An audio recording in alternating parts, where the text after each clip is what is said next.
IT বাড়ির পক্ষ থেকে আপনাদের সবাইকে ওয়েব ডিজাইন বাংলা ভিডিও টিউটোরিয়ালের আজকের পর্বে স্বাগত জানাচ্ছি। গত পর্বে আমরা টেবিলের কিছু ব্যবহার দেখেছি এবং কিভাবে আমরা টেবিল নিয়ে কাজ করব সেই বিষয় সম্পর্কে জেনেছি। আজকের পর্বে আমরা টেবিলের আরও বেশ কিছু বিষয় সম্পর্কে জানার চেষ্টা করব। শুরুতেই আমরা আজকে শিখব টেবিলের ক্যাপশন দেওয়া, কারণ আমরা অনেকেই দেখি যে ইন্টারনেটে বিভিন্ন ইমেজের নিচে ক্যাপশন দেওয়া থাকে বা কোনো ইমেজের নিচে ছোট্ট করে লেখা থাকে এই ইমেজটা কী সম্পর্কে।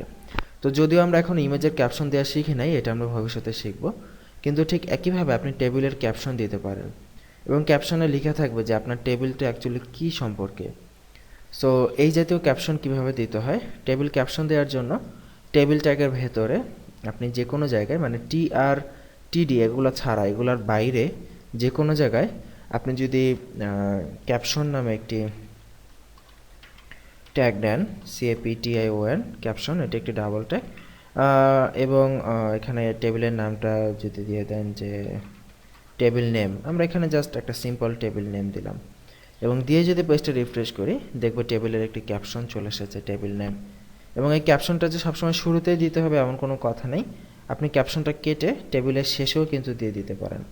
যদি টেবিলের শেষে দিয়ে দেন, আপনি শুরুতে দেন বা শেষে দেন, টেবিল ক্যাপশনটা সবসময় ওপরে টেবিলের মাঝ বরাবর অবস্থানে কিন্তু দেখতে পাবেন।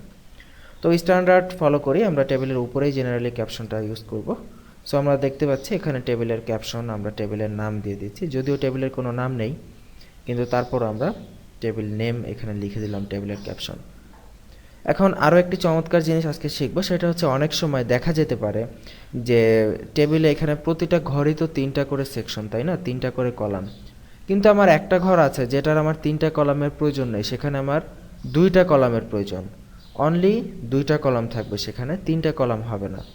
ধরেন এই ঘরটাতেই, আমরা হাসানের ঘরটাতেই আমরা এখানে 3টা কলাম না রেখে আমাদের যে কোনো প্রয়োজনে এখানে আমাদের একটা, মানে 2টা কলাম হবে, বাম পাশে একটা কলাম এবং ডান পাশে পুরোটা একটা কলাম।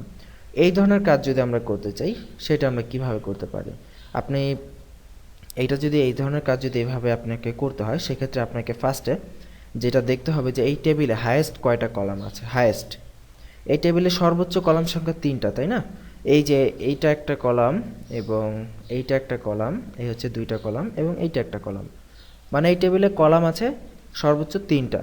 সো আপনি যেই ঘরটাকে ভাগ করবেন, যেই ঘরটাকে আপনি চান যেই ঘরে 2টা কলাম হবে বা একটা কলাম হবে, সেই ঘরটাকে আপনাকে যা করতে হবে যে আপনাকে কল স্প্যান দিয়ে এটাকে আলাদা করে দিতে হবে। যেমন আমরা যদি হাসান যে ঘরটা আছে, আমরা ধরলাম যে হাসানের মাঝখানের ঘরটার প্রয়োজন নেই, হাসানে 2টা ঘর থাকবে, একটা নাম এবং একটা রোল বা পরের 2টা কলাম মিলিয়ে একটা কলাম।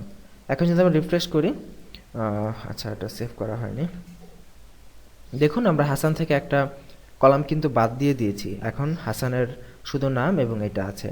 কিন্তু এতে করে কিন্তু দেখুন যে বাম পাশে কিন্তু একটা গ্যাপ সৃষ্টি হয়ে গেছে এবং এটা কিন্তু ডিজাইনটা কিন্তু নষ্ট হয়ে গেছে, আমরা দেখতে পারতেছি।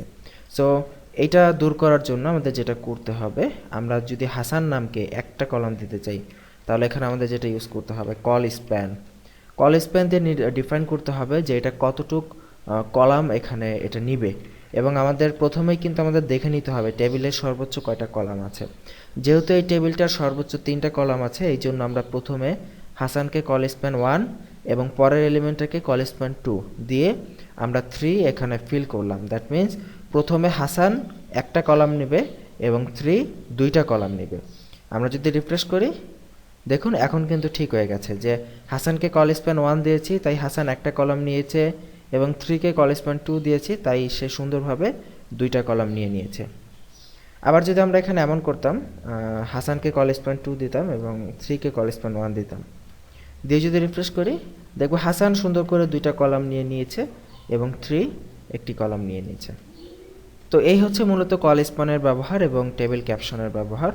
আশা করি আপনারা দুটো জিনিস বুঝতে পেরেছেন। তো আগামী পর্বে আমরা টেবিলের আরও কিছু চমৎকার জিনিস দেখব এবং টেবিলের এই যে বর্ডার, আমরা যেভাবে বর্ডার 2 দিয়েছি, সেল প্যাডিং 5, এই বিষয়গুলো আমরা CSS দিয়ে চমৎকারভাবে নিয়ন্ত্রণ করতে পারবো এবং আমরা বিভিন্ন কালার এডিট করতে পারবো, বিভিন্ন সেলের কালার এডিট করতে পারবো।